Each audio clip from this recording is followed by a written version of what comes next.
Cooperative Legacy Project, interview number 61, January 10th, 2007. We're visiting with Merlin Van Walleghan, recently retired member of the Board of Directors of CHS, Inc. Merlin, where and when were you born? I was born in Mitchell, South Dakota, in January 20th, 1936. Okay. And where was your family originally from? Van Walleghan sounds It's Belgium origin. Belgium origin. So it goes just across the river from the Holland or Netherlands. Yeah. And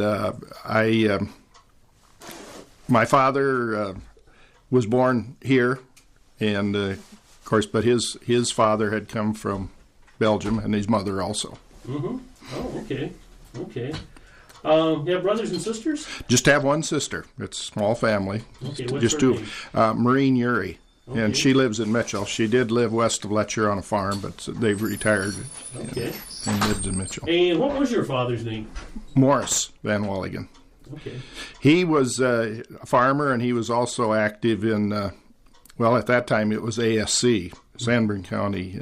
He was on Sanborn County County Committee, and then he was the office manager until he retired in Sanborn County, at Woonsocket. Okay. What sort of a guy was he?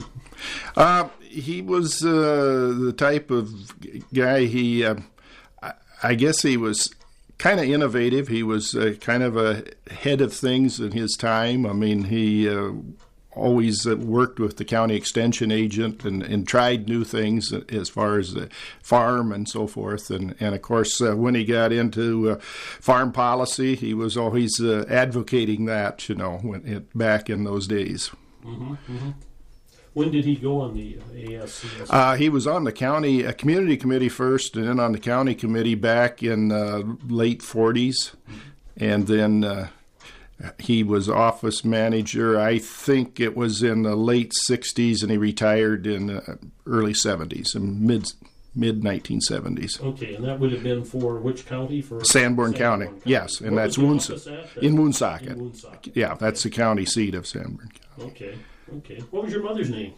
She was a Shad, S-H-A-W-D, Mm-hmm. Tama Shad, and she was just born on a farm about a mile west and 3 miles north of here. Well, she wasn't born there. She came from Iowa when she was 3 years old, on what she called an immigrant train at that time. Oh, okay. And she said that her father had come up here and looked at the land when there was snow on the ground, and he bought this quarter section, and probably didn't pick out the best farming quarter at the time, but they established it. They had a house there, and then in several years, they built a new home.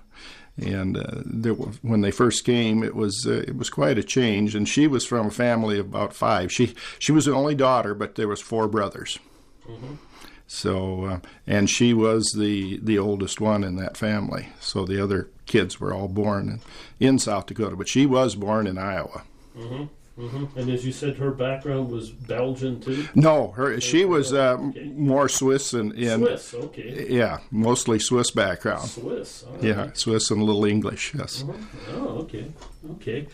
You want to talk about her a little bit? What sort of person was she? She was a hard-working farm lady back in those days. I mean, she had a lot of chickens and a lot of stuff on the farm. Not working off the farm. No, she never did work off the farm. She didn't ever get a high school education either. She quit at the 8th grade. Mm-hmm. She did take piano lessons, and she was a good pianist, and she did give some piano lessons in later life too to younger children. Mm-hmm. And of course, she would have given them to me. But you know how that is. Now, in later life, I wished I had been able to play the piano, but I wasn't. There was always baseball and stuff like that. That's correct. Yeah, you always thought that was more important as far as. Yeah. Been there. What are some of your early memories growing up on the farm? Was that right here? This was right here, yeah. I was born in Mitchell, of course, at the hospital, mm-hmm. but I was raised on this farm. This is where my parents have lived, and mm-hmm. since they were married. And they were married in 1926. And of course, I was born in 36. So. Yeah. But times were kind of tough through those years. I can remember, and of course then when we first got rural electrification, that was, I think, in 48 when it came through here. Okay, so you remember that. I do remember it. I was old enough to, remember the gas lights, the candles, the kerosene lamps, and so forth. And when we got refrigeration and electricity with the lights, it was quite a thing. And when we had a artesian flow well, and we had what we called a well house out there, and the flow went through the well house in a trough, and that was our refrigeration in the summertime, into a stock tank where the cattle drank. But so I do remember what a boon it was for having. Of course, we were fortunate we had artesian flow well, so we didn't have to pump water by hand. But our water was very hard, and we'd go up, it's about 1.5 miles north of here, and Monday was always wash day, and usually Sunday evening we'd go up there because they had a soft water pump well, and we'd get that good soft water to wash clothes in. It was a lot easier for my mother. It didn't take near as much soap and so forth. Yeah, hard water is tough to deal with. You would have some memories of like World War II, too? Yeah, I really liked that. I was young, but I really liked the history of World War II. Yeah, I can remember when, the President Roosevelt said that we're declaring war on Japan, and that December 7th, and it was, as a young person at that time, you wondered what the consequences would be, but things as far as we didn't change. I had an uncle, one of my mother's brothers, had to go to the service. And so we were, kept up to date on what all was going on. And, of course, at that time you had battery pack radios is what we used to hear all the news. And it was, it left an impression on me, and that's why I really like World War II history right now. I like to... You watch a lot of documentaries. Yeah, I like that. Okay. What about... was there a cooperative here? We talked a little bit about the rural electric coming in. What about other cooperatives around here? Was there? We've always had the local elevator in town was a farmers elevator company, a cooperative, and of course then when I said Intercounty Electric was the name of the first cooperative, and my sister happened to work for that company when it kind of started in Woonsocket, but it moved to Mitchell, had its offices, and it was about, I think, 4 counties, I believe. It was Sanborn, Minor, Davison, and Hanson, I believe, 4 counties at actual start of it. Yeah. Was your dad active in that? Yeah, he was. He was never a board of director, but he was very active in soliciting funds when they started this cooperative. Yes, to get organized. Yeah, and that was about $5. $5, I think, as I recall. I was pretty young at that time, but I believe that's what they had to have, and they went around and solicited these funds. And I can remember him attending meetings in Sanborn County here, of course, Harmony Hall up north, and I don't know if you've ever heard of that up there. That was one of the places that they went, and had meetings to get this rolling, get everybody involved. What about farm and ranch organizations? Were your folks active in anything like that? I mostly just Farmers Union, not so much Farm Bureau, and that wasn't very active in our county anyway. But no, yeah. Okay.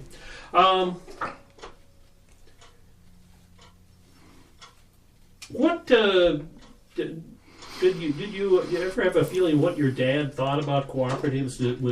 Why he liked them as an approach to doing business?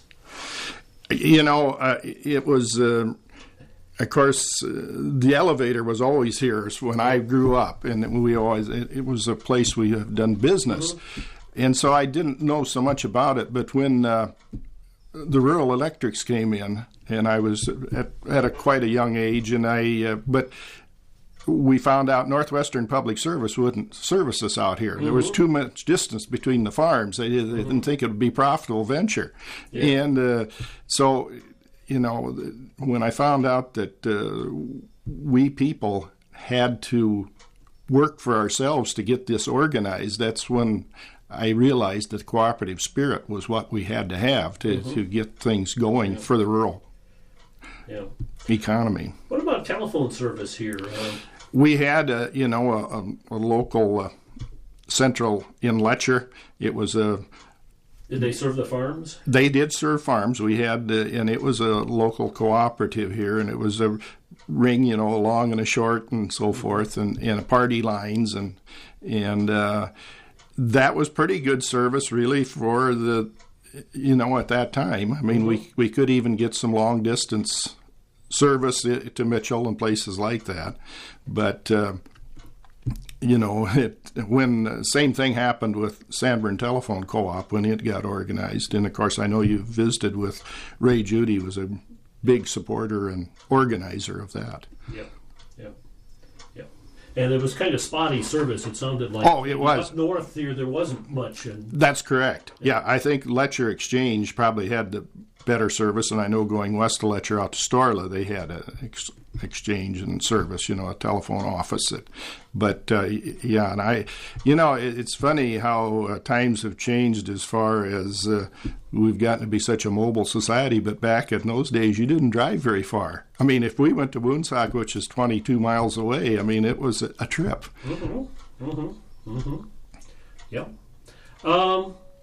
When you were young, what did you want to do? Did you always want to farm?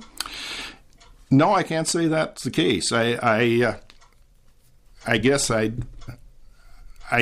went through high school at Letcher and of course graduated in '54, and they were small classes at that time. I think there was only 10 or 11 of us that graduated, and I was one. There wasn't a lot of the boys that went to college. I was one of them that went off to South Dakota State College at that time, and I still didn't know. I kind of thought I wanted to farm, but there was other opportunities I tried, and I did have summer employment at John Merlin Company between my junior and senior years at college. In Sioux Falls? Yes, in Sioux Falls, and they were quite an active. They were a slaughterhouse of all three species at that time: cattle, hogs, and sheep.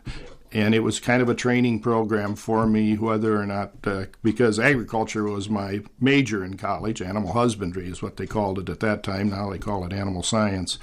And I worked there, and I enjoyed it very much, but I did kind of learn what it was like working for someone, too.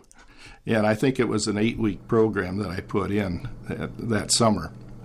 So I guess when graduation came, I decided maybe farming wasn't so bad after all, and I did come back to the farm. I mean,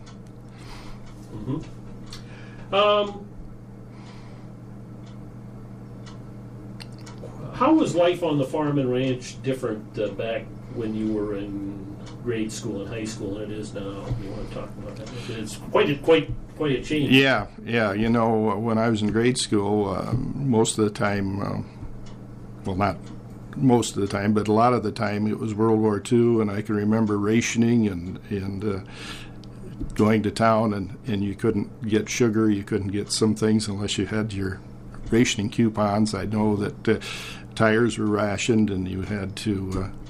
I knew we always drove really slow because the tires were getting old and so forth, and of course gas was really cheap then too. But and it didn't. I don't recall that it was ever rationed. Maybe we did have cards for that too, but we had enough. But you didn't go very often. You only went on the weekends, and of course at that time you would take your eggs and cream and did what they call trading. You'd sell them in town and buy your groceries for the week. And so, like I said, we weren't very mobile at that time, and we didn't go. Only usually on the weekends. I mean, the Saturday was the day to go to town. And most farms were pretty diversified compared to today. Correct. Yeah, you had your own milk cows, and maybe you didn't milk to sell much milk, but you sold some cream. And of course, we had chickens. It was a big thing in our family. Gardening? And gardening for the, yeah. Where did you go? You went to school right in Letcher, yeah, correct. As opposed to a country school. No, I started, we had the country school just a mile west of here, and that's where I went to all 8 grades in the country before, we weren't consolidated back then. Okay, what school It was called Jacobus School. Okay, how was that spelled? Joacobus, Jacobus. I'll ask you that question for the transcriber. What was it like going to country school out here? That would have been in the 40s, and yeah, it was it was a good experience, and of course we had small classes. I started. There was 3 of us, I guess, that started, and I know when I was in the first grade, there was probably about a dozen at that time, and the bigger boys, of course, you were kind of in awe of them, and I had a very good teacher the first year, and she was, it's so much different than now as far as discipline. I can remember her taking them, a couple of 6th and 7th grade boys, and when they were acting up, and taking them out in the hall where we used to hang our coats and so forth, and using a ruler on them, and she got their attention and got them to mind, and so that really put the fear in a young first grader in what was going on, so that you always, back then the teachers were always supported by the parents in their disciplining and so forth. Somewhere along the line that changed. Yeah, that seems to have gotten, the change seems to get deeper all the time too. Yep.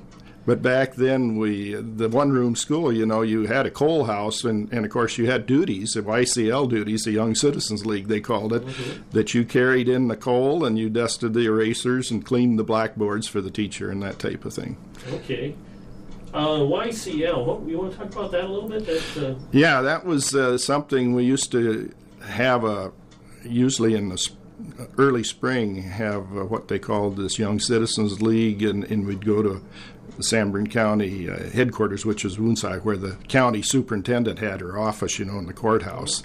And we would always have a program. You'd sing some songs, and you'd learn some things. And kids from all around the county. All the schools in the county, and you'd get acquainted with some of them. It was because we used to sing our YCL. Of course, when you start at school in the morning, you give the flag salute, pledge to the flag, and you also sung your YCL songs and so forth. And then, of course, like I said, you didn't get around much back then, and that's when you went to Woonside. You met the other kids from the country schools that you weren't familiar with, And then you went to high school in Letcher. Yeah, 4 years there. Yeah. So how was that? You said your class was kind of small. Yeah, and we were one of the smaller classes. There was a bigger one behind us, and there'd been a bigger one in front of us, but most of us were born in 36, the Depression years, and I think that probably had something to do with it. But, the teachers, I think we only had 4 or 5 instructors, and they did multitasking then. You did, the superintendent also taught classes, and I really felt that I got quite a good education there. The teachers were all very dedicated at that time. If they come out to teach, and they kept us, I think we were informed a lot about what was going on, more than we realized. If we wanted to learn, it was there. Mm-hmm. When did the country school close out here? I think it was about 2 years after, so it had been 50. Must have been about in the 50s, 1950. Mm-hmm. And 51. I guess I should know, but does Letcher still have a high school? They've merged in with Artesian, and now they have the county school is Sanborn Central. That's where our at Forestburg now. Okay. And then you went to South Dakota State beginning in 1954? Mm-hmm. In the fall? In the fall of 54 and graduated in spring of 58. Okay, what was that like? It was so much different than coming out of a small school. Yeah. Like I said, I thought we had a good education in Letcher, and the only thing that was different at that time, we didn't have much chemistry and physics. Yeah. And when I started taking chemistry, they had what they called 1, 2, and 3 that didn't have the background in chemistry. And of course, the kids that come from the old, bigger schools like Sioux Falls and Madison and Mitchell, they had what they called 4, 5, and 6. It was, I guess, it was just a little. And when I say those 3 things, it was on a quarter basis at that time instead of semester. That's why it was 1, 2, and 3 for each quarter. Mm-hmm. Mm-hmm. And chemistry was something you needed. Yes, for anything you wanted to do, after you, and of course your first year, you're pretty basic, but I was going to stay in animal science and animal husbandry, and of course in the feeds and that part of it, there's a lot of chemistry involved in that, and physics, and of course the algebra, basic algebra we took, and of course your English and your history courses and so forth, but...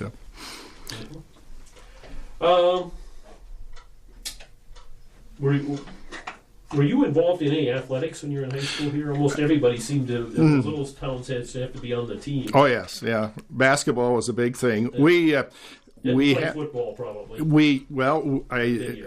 In the junior year, we started having football. They hadn't had football in Letcher for a number of years, and of course, at that time, it was 6-man. Yeah. So for junior and senior year, I did play 6-man football, and it was an experience. I mean, because we hadn't watched much of it growing up, but it was fun, and we got started in that. But basketball was the big thing when I was really younger. I mean, that's the one you were really the most interested in. And then, of course, in the summertime, played Junior Legion baseball, and that was. We had Legion, always sponsored a team, and it was a summer activity, and it was a big thing for the farm youth in the town. People used to really, when I can't remember exactly when they put lights on the baseball field, but when they did that, I mean, and that used to be part of the entertainment. There wasn't. Back then, there wasn't any television to speak of in programming, and people went to town to watch the local baseball team, and so that's how you grew up wanting to do that in the summertime. Sure. When did you meet your wife? We met in high school. She came from west of Letcher in that Storla area, and of course I came from east of town. She's a year behind me in school. But that's when we met, and we really hadn't. We knew of each other, but hadn't known each other till we got into high school. Okay.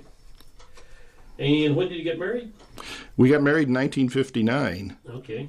I had graduated from college in '58, and she had gone to Augustana to school. Okay. And had her degree in the spring of May, I guess, in '59, and we got married in August of '59. And right away, she had a teaching background, and she started teaching the first year out to help supplement the farm, and that was in Fedora, South Dakota, which is about 20-some miles away. Okay. Did she teach all the way? Of course, our family started, and then there was a few years that she didn't teach, but yeah, she taught most of the time. Let's see, 1 year at Fedora, and then back, I guess, about 3 years, and she taught in Forestburg. And then we had 3 children in the time, and so when the kids were young, she was a home and a mother, and then she went back to teaching. I guess, what year did you start? You went out to Even Elliott Country School and helped teach music and art out there, and then started in Letcher back, I don't know when. Long time ago. Yeah, it was. And she taught up through the 80s. And of course, it worked out very well while the kids were all going to school, that she could take them into school with her. And you want to talk about your kids a little bit? Sure. We 3 of them? We had 3 children. One thing that happened in 1979, we lost a son in an automobile accident, and he was 15 years old, and that was really hard. Yeah. And it was one of those things. There was no alcohol involved with our family. There was 6 kids from Letcher involved in this, and I don't know if you recall, it happened here on Highway 37. Yes. Yep. And so that was very hard, but we had another son that actually is farming with me now, but of course went on to college. And our daughter is, What's his name? His name is Todd. He went to South Dakota State also. Didn't get a degree in agriculture. He went on to get a degree in biology, microbiology, and was working. He started working at ConAgra in quality food control, and did that for about 6-7 years. And started in Missouri and moved to California, and then they closed a plant that he was working at, and they told him he could move on. And about that time, I asked him if he'd gotten married. And married a California girl while he was out there, and they were back here, and she kind of liked it, and if he wanted to come back to farm, and so he did. So it was about 7-8 years out of college that he come back and started farming, which was, and I think it's been good, because I think he would have maybe always wondered what he'd missed if he hadn't worked, maybe, and he found out what it was like to work and to live away from home and so forth. And then our daughter, Paula, she was a nurse, and she seemed to know all the time what she wanted to do. When she was in high school, she started working as a nurse's aide down at the local hospital in Mitchell. And through her college years, she had summer employment too, and of course some of that was clinical. And she's still nursing out there, and they live in Portland, Oregon right now. Okay. One thing I usually ask people about is military service. I'm thinking, since you graduated in '54, you were kind of in between wars, and correct. And I didn't have to serve. No, I didn't go. And of course, some of my classmates that did go weren't involved in anything that was any conflicts. Yeah. Was the deferment in 1954 the same as it was in the mid-60s, where if you took the college deferment, you were obligated to potentially be drafted until you were 35? Actually, it was, but I guess I've got to tell you, I was, as a freshman, and of course, at that time at the South Dakota State, you had to take ROTC for 2 years, and I did that, of course. And then still had the draft number, and in my freshman year, in the spring semester, I developed what they thought was an ulcer, and I missed some school. In fact, I didn't finish all that semester quarter, and then so when I took my physical, my number come up, and I took a physical, but they didn't want to, because of that background, they didn't, they deferred me. Of course, I wasn't needed that badly anyway, there wasn't any conflicts going on, and so I that was one of the reasons. I was actually kind of 4F at that time, you might say. Oh, okay. So you end up back here at the farm. Yes. What year did you start farming here? In 59. In 59, okay. And when did you get involved with the cooperative here? Actually, it was I got on the local elevator board here in Letcher in the early 70s. I think it was like 72 or 3. Okay. And the cooperative was struggling a little bit at that time as being a standalone cooperative, and I believe it was 73 or 4 that they merged into the Mitchell Elevator Association. And so I went on to that board. And that was a kind of a stronger operation. That was, a larger operation, stronger. And of course, they did keep the Letcher facility open until about 4 years ago. I mean, is anybody using that now? Yeah, it was I drove into town and took a picture of it to kind of. The local farmer living south of Letcher purchased it. Yeah, and he uses the facilities for storage, and he's got a dryer there that dries corn and so forth. Mostly a corn and soybean producer. Does have some wheat. pretty difficult for small elevators that are not have access to rail service. Yeah, they had a rail, but I mean they could only load 3 or 4 cars at a time, and they wouldn't. When Mitchell could load unit trains, I mean it just got to be so much of a difference in price for the commodity they couldn't compete. Yep. So when you were first on the board, what kind of issues were you dealing with? You were certainly dealing with that struggling issue. Yeah, first couple of years it was that, and of course an elevator at that time was so much different because at that time we still had the small farm hog producer, the small farm dairy farmer, and we sold an awful lot of feed. They were kind of coming out of the government storage programs. I mean, that wasn't a big thing for them anymore because, but you remember in the late 50s and 60s that storage payments, particularly for commodity, were big, and that was one of the things that started the demise of the Letcher elevator. I mean, that they didn't have enough, but they had business as far as from the local livestock producers. And, of course, that started to go downhill, too. You know how that trend went. I guess the dairy buyout was one of the first things that started hurting because we had a number of dairy farmers around that were buying feed until that first buyout. And then it got less and less, yes. Yeah.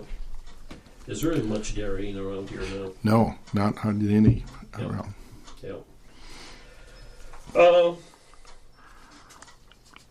How did the issues change over time? You go down to Mitchell, and how were the issues different that they were dealing with? They were a bigger operation. Actually, not. It was just on a larger scale. And of course, Mitchell was when we started there. It was a crib house, and I was only on the board, I think, 2 years down there when lightning struck the crib house, and they had a fire and burned it down. And then they built.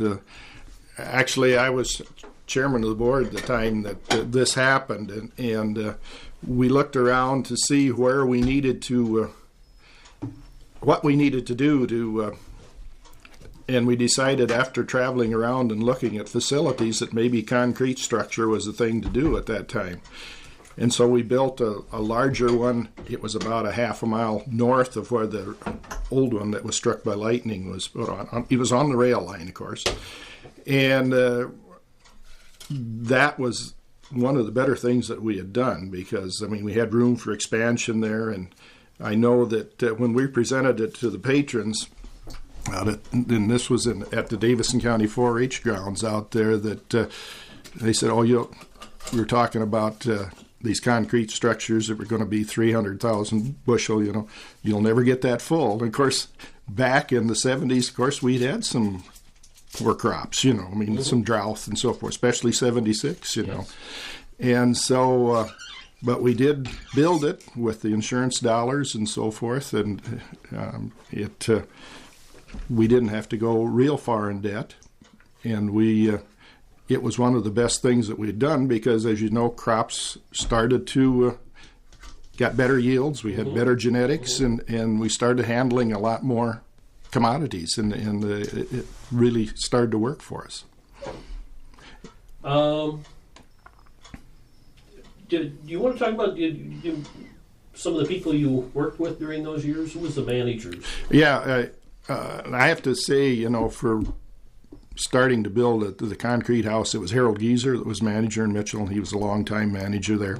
And he had the foresight to think that that's what we really needed there. I mean, we looked at some new crib houses, and I mean, that had been constructed over the last several years, but the concrete houses that we'd visited, we decided that was the way that we should go when we were looking before we made the decision to go that route. And I have to say that it was Harold's vision that kind of led the board in that direction, and it turned out to be the right vision. When were you elected to the Harvest States Board?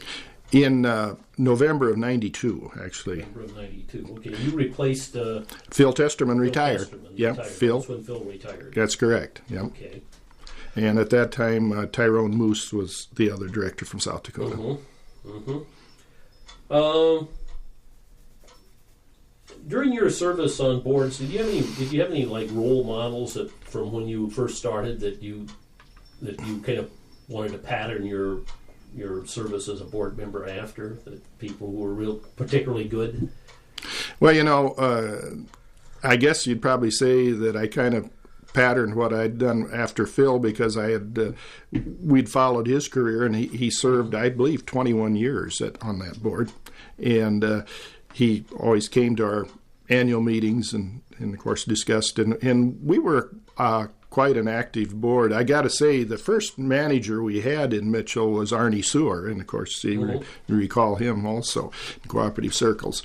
And then Harold Gieser replaced him, and then he was the only other manager I worked with on the local board while I was there. But yes, I'd say probably Phil was one of the role models for me. Mm-hmm.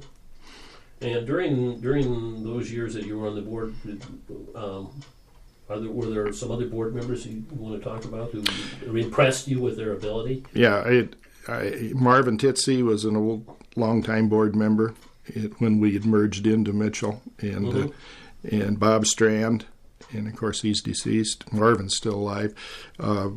Delmer Plamp came on the board, and he's retired from it, but he's still around. Yeah. Those were some of the people that I worked with. Okay. How about on the Harvest States board? Yeah, there was, of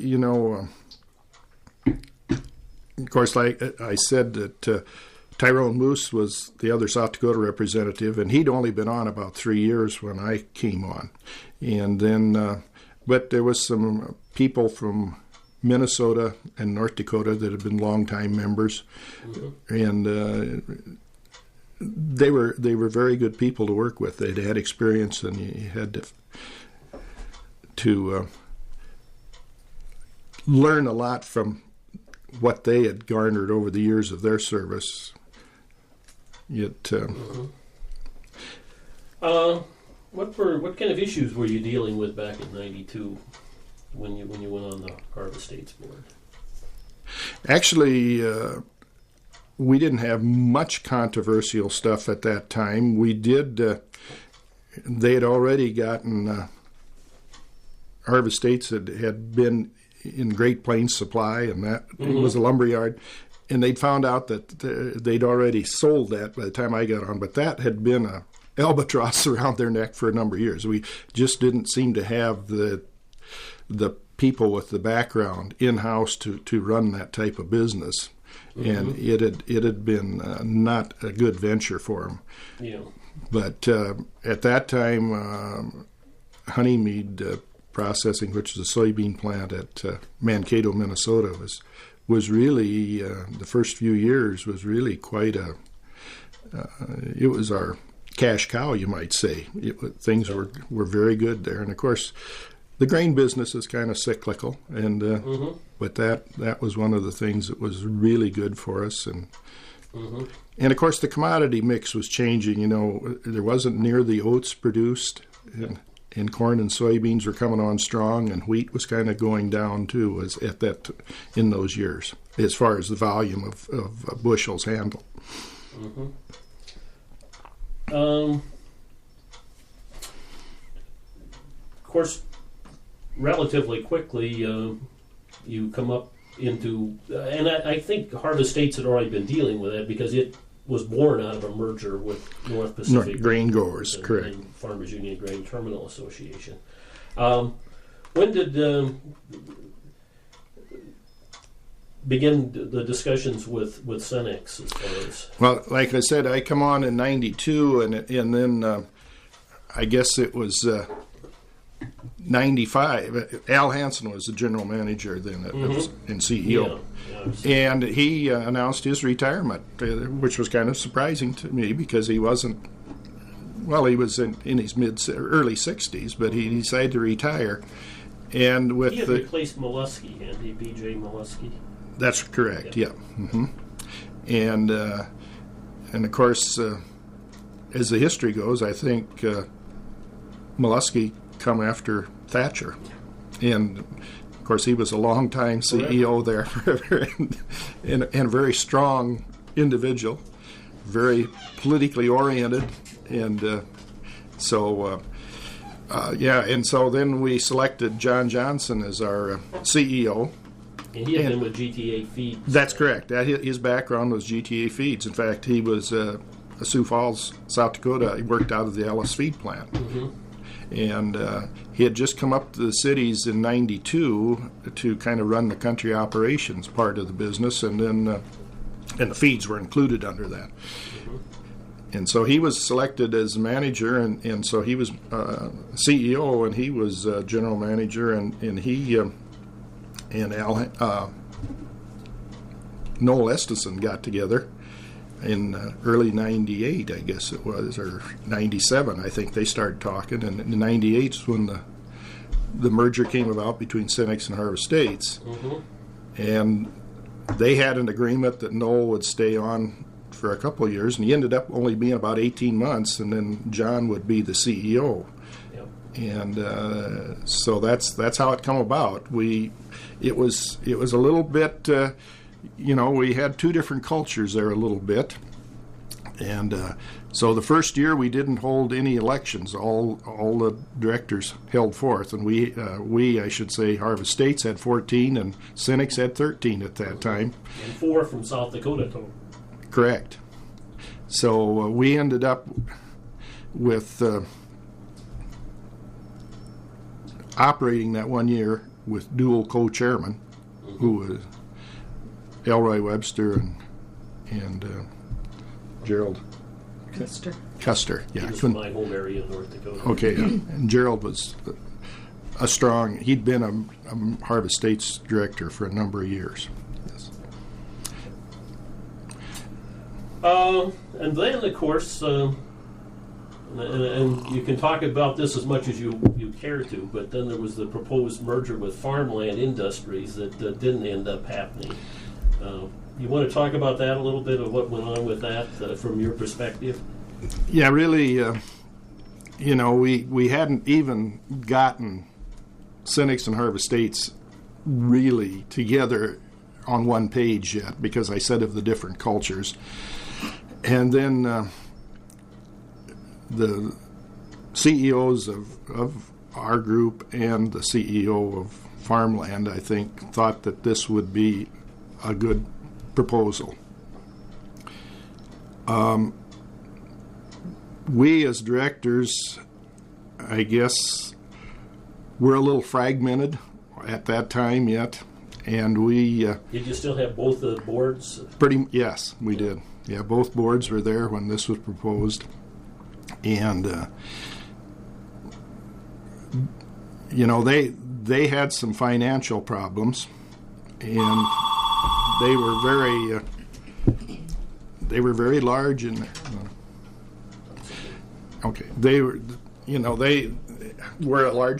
largest co-op, mm-hmm. actually farm co-op at that time, and they were into foods, like we had said that we were going to be a grain-based food mm-hmm. company with energy and so forth, and so it kind of looked from the outside that it was a good fit, but we talk about cultures, and of course their cultures was having managers on the board, mm-hmm. which Cenex and Harvest States had always said that we were a farmer cooperative and they had to be active producing farmers to be on the board. Yep.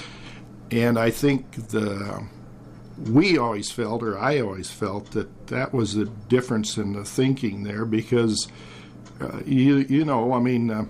when you're elected as a director, you do represent an area. Mm-hmm. But when you go to the regional cooperative, you got to put on your regional cap, and you got to do for the good of the whole cooperative. Yeah. Everybody looks out for their local area, and I always felt that the managers on that board were just looking out for themselves more than they were looking out for the whole farmland group.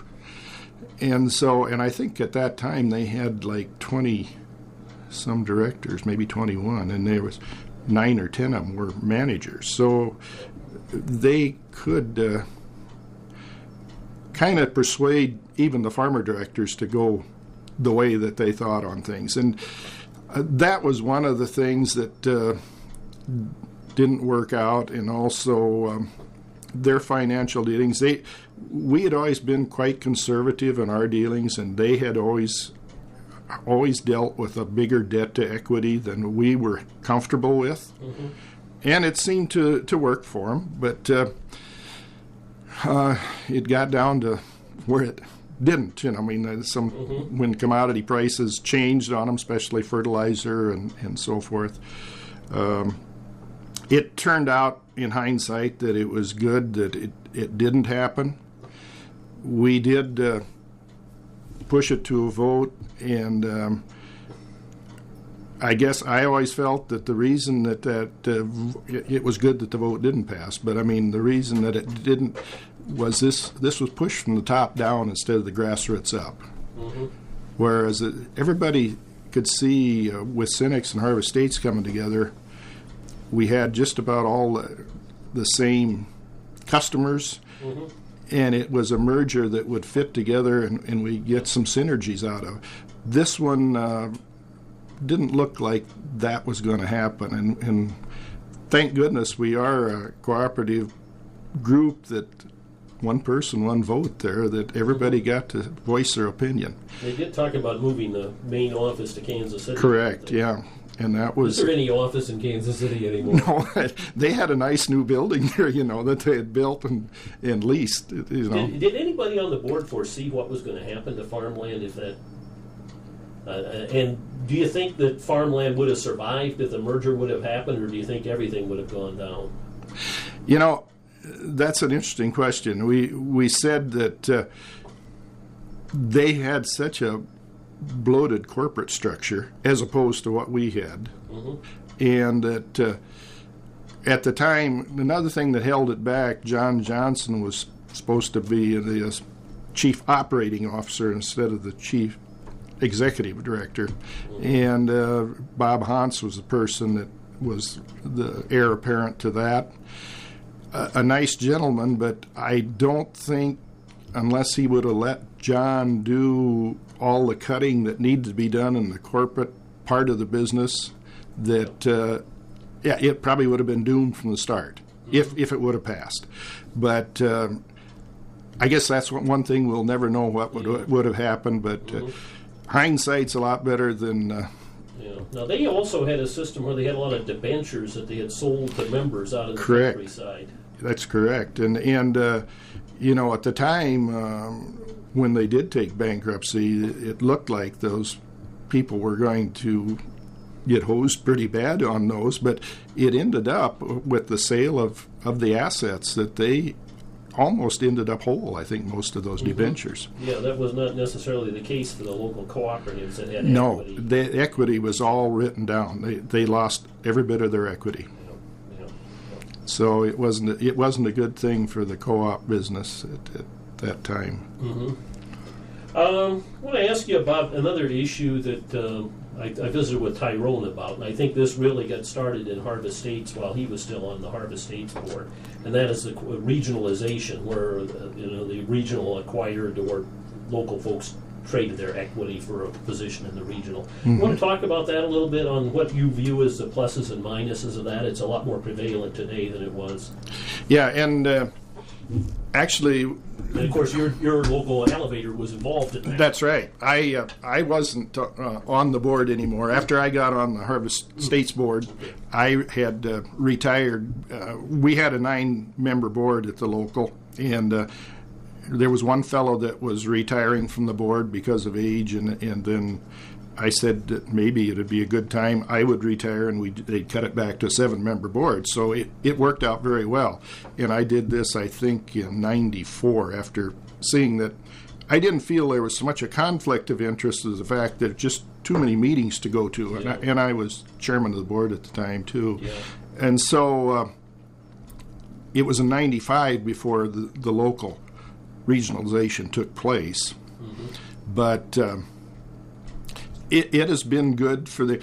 Actually, it doesn't change things as much as people anticipate when they regionalize. It goes to a centralized system, but yet the local board does have a lot of say in what they do. Actually, the local board is governed by how much they can spend, but they can spend as much as probably whatever their banker before that, whether it be co-bank or a local banking institution would loan to them. I mean, they'd have to answer, it'd have to be. And so they can spend either the amount of their earnings or their depreciation on their own without getting an okay from the centralized. Okay. What's the role with regard to management? Management actually is employee then of CHS, and of course they have what they call regional directors. That they're just fieldmen, that used to be fieldmen in the old federated system, and so actually it has worked pretty well. I think part of it is not.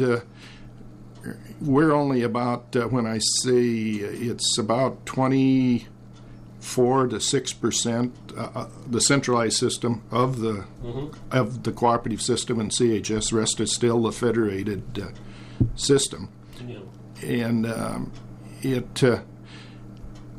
lot of the people that don't understand think that they are getting some benefits and so forth from CHS, but really when you look into it, it's very equitable. I mean, the people, excuse me, they're putting their equity into CHS, but because CHS has been a very successful company, they're probably going to get 100% back on that, and their equity is going to have a value. Whereas some of these cooperatives that get into trouble, some of the local cooperatives, and start using their equity to keep the cooperative running, they're actually hurting their individual patrons. How large are the boards on some of the regionalized facilities? I know there's several of the elevator-based ones that are fairly large territory covered. And a lot of that, it starts to when they do put several groups together, they want them to have representation, and so some of those boards do get a little large and cumbersome. The goal is to get most of them down to at least 9 directors. Over by attrition and election process. Is there any concern about what the local folks' attitude is as far as do they feel as close to the co-op as they did when the board members were people they knew? That is one thing that's probably a detriment, because and they start feeling bigness, and we're not close to it. Actually, they may be getting more services, but it's hard for them to realize, because and then there's also competition.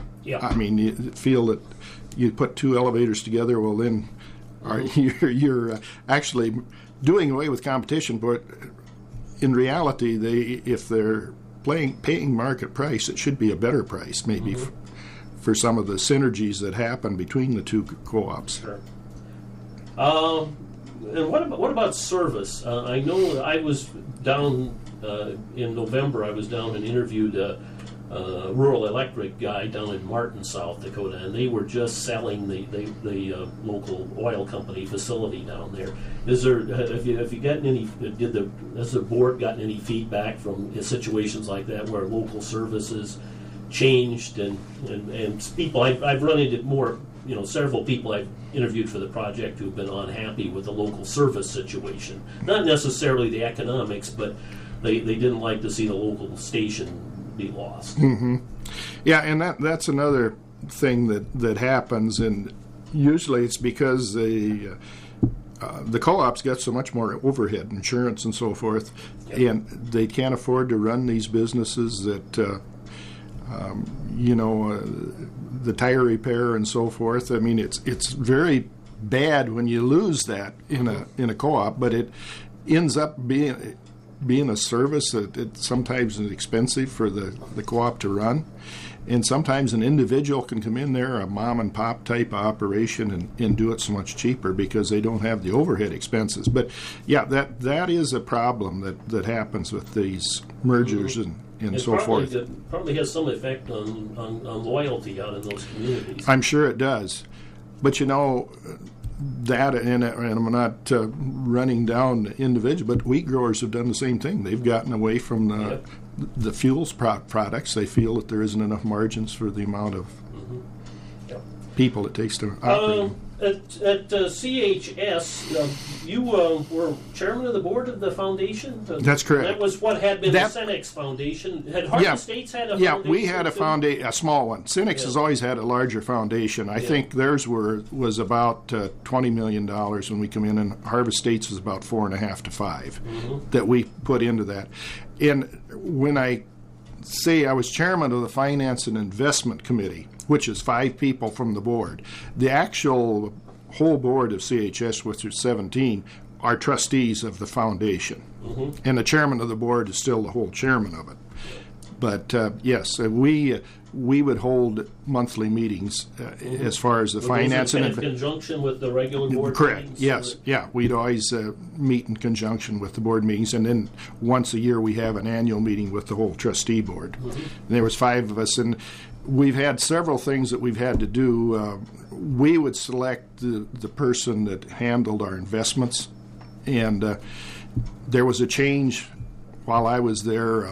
Dane Rauscher had handled them, and they were changing a little bit their perspective. They lost a CEO and so forth. And a fellow that actually, David Brommelkamp was his name, that was handling our investment, he went off on his own and started a new company called Touchstone Investments. And so at that time, we decided to go out for an RFP to get a whole new group in.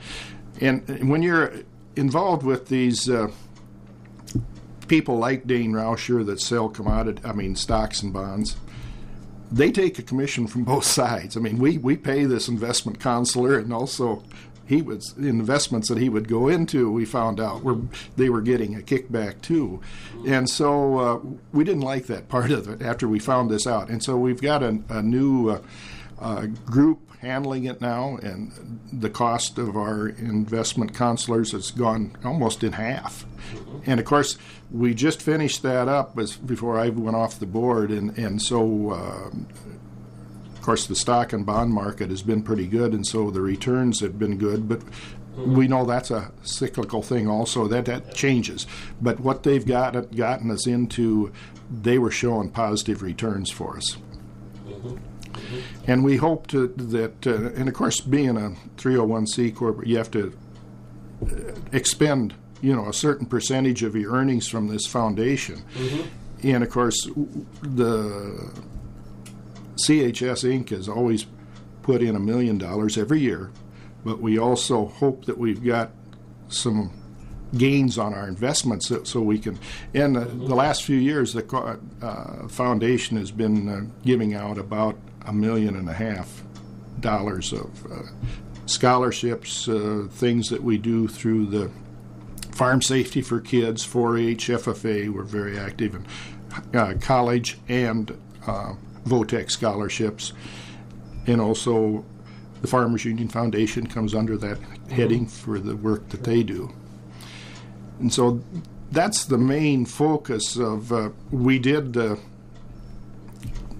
2 years ago when the Katrina thing happened, we had a plant down at Myrtle Grove, and we did have a program that we helped the employees down there that were lost everything in their, their homes and everything. But normally we looked at trying to do something for the South Dakota drought, and the director of the group felt that maybe we weren't, that wasn't what we could do. I mean, it is, I don't know. I mean, it was a proposal that we had, but we didn't act on it. I mean, we couldn't. We felt that wasn't the direction our foundation needed to go. We were more for educational purposes and so forth.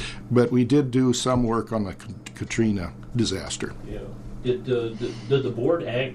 Do they act on each of the various proposals each year? The Finance and Investment Committee does act on the proposals. We get a recommendation from William Nelson, who's the head of that group, Okay. and he always researches them and then brings it back to us. And you just got done retiring here in November from December 1. December 1. Okay. Yeah. And expect to have a little bit more time when you're having to make monthly trips to the Twin Cities. That's correct, yeah. But it was kind of funny the first night in January when they were having a meeting.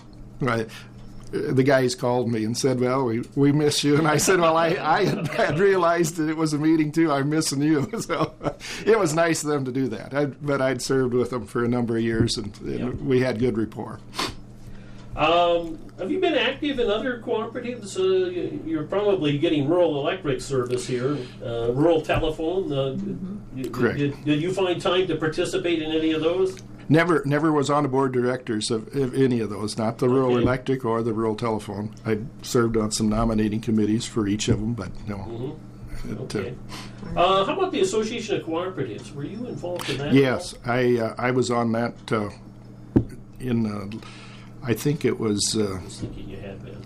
Yeah, I think till between the 82 and 92, I believe I served on that board. And I was chairman of that association for 7 years. Okay. Yeah. And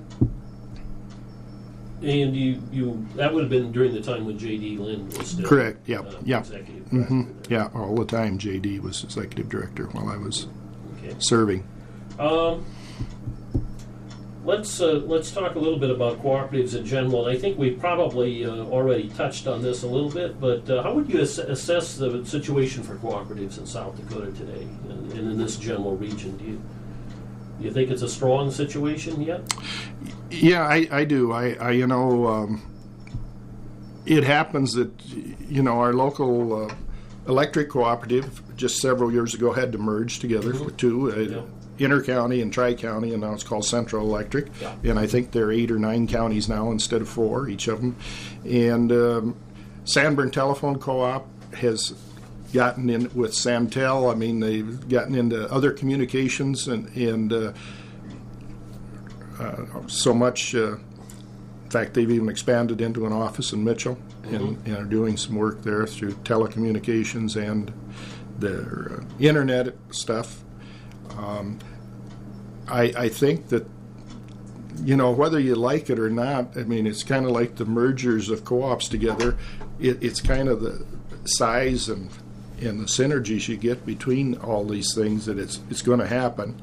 It probably makes us as directors further removed from our patrons, and maybe it makes them feel like they don't have a person to talk to, but that's one of the downsides, but I can't see any of this changing. I think all of them the cooperatives are going to have to keep trying to grow. If they don't, status quo probably isn't the answer, I think. Yeah, you when you were on the board, you did try to get out to a lot of co-op annual meetings. Oh, yes. There's always, I think the directors are you pretty much assigned, or were you? We work through, the managers will call us and tell us when their annual meetings are, and we just kind of go to the ones that are our area. We're not really assigned, but and also the member service director from Senex Land O'Lakes, group, they usually keep us informed because they attend regular board meetings at these federated co-op systems. And that's always a joy. I mean, I always like to go out and meet your constituents, and I think they appreciate knowing what's going on the regional board. How important is cooperative education, do you think? I think it's real important, and that's the big thrust on our CHS Foundation board is cooperative education, and we wonder. I mean, whether you're getting the bang for your buck all the time, and William is reevaluating those programs. I mean, do we do it with scholarships? Do we do it with internships? What is your best way to go on a lot of this cooperative education? And and I know that the Farmers Union Foundation starts with the younger ones. And how far down does the CHS Foundation go? I mean, mostly collegiate level. I mean, whether it be college or low-tech schools that they were given scholarships and internships. So it's very important. These young people have grown up with cooperatives. I mean, they didn't know anything but them, but they didn't know the advantages the co-ops give to the people, like our parents when they formed these co-ops. And so you got to keep, I know it's really hard. Burton Pfluger tries to keep program at South Dakota State, but it's cooperative education. And of course, this is what we advocate when we give money for scholarships and so forth. All the land grant universities we'd like in our service area, we like to have them have these type of courses. Okay. Do you think there's enough cooperation between cooperatives of different kinds, or even communication sometimes, say between rural electrics, rural telephones, and other local co-ops in the community? No, I don't. I think that, and I don't know how we're going to remedy that, but and we're all working for the same end, but you got to kind of figure out how you can do it. So you're looking who's getting the advantage there, maybe, and that's not the answer. It's what we're working for. I mean, you can't say, well, that's an advantage for you over what I'm doing, and I don't know. I wish that we could get more cooperation between co-ops. I mean, even that happens in the federated systems between towns.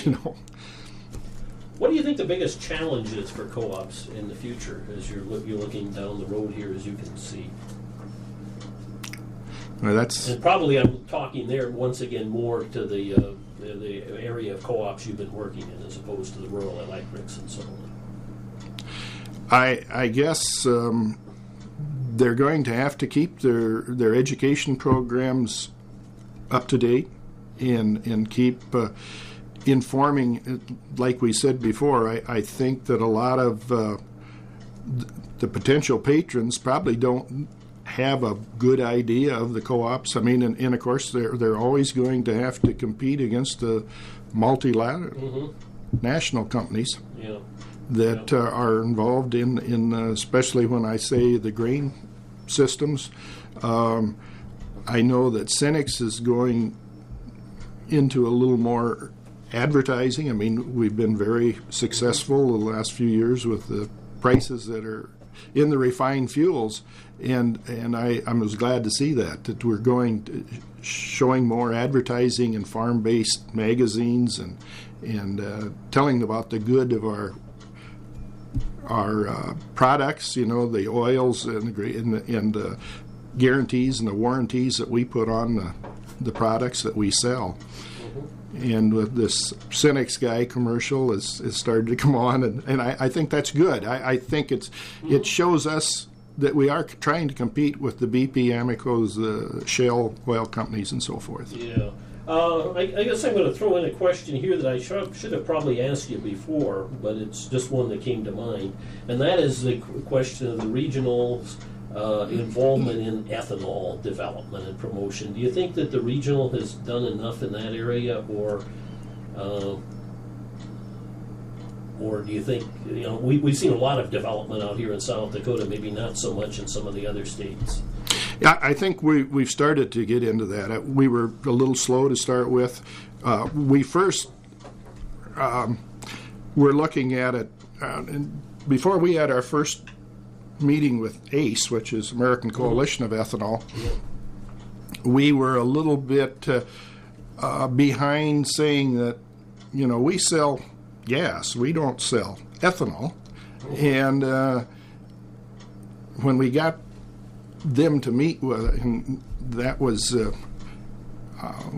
I guess I could say, I was one of them that was kind of instrumental in getting them to come into our boardroom. back about 6 years ago, 5 or 6 years ago, and I think it really helped. Now we're also involved with U.S. Bioenergy. We'd always felt as a company that maybe most of these were farmer cooperatives that were starting. We had some of them ask us if we wanted to be a member, but we felt that would be picking and choosing, and maybe that wasn't the thing to do. There were some local co-ops that did invest in. Correct. Yeah, the local co-ops, and we're encouraging that now. But we as a regional never did invest in any of those until Senex had built a plant at Walhalla, North Dakota, I think. And that was before my time. Yeah. They, I guess you'd have to question whether they had selected the right place if they were going to do an ethanol plant, whether way up there far from any corn production. Right.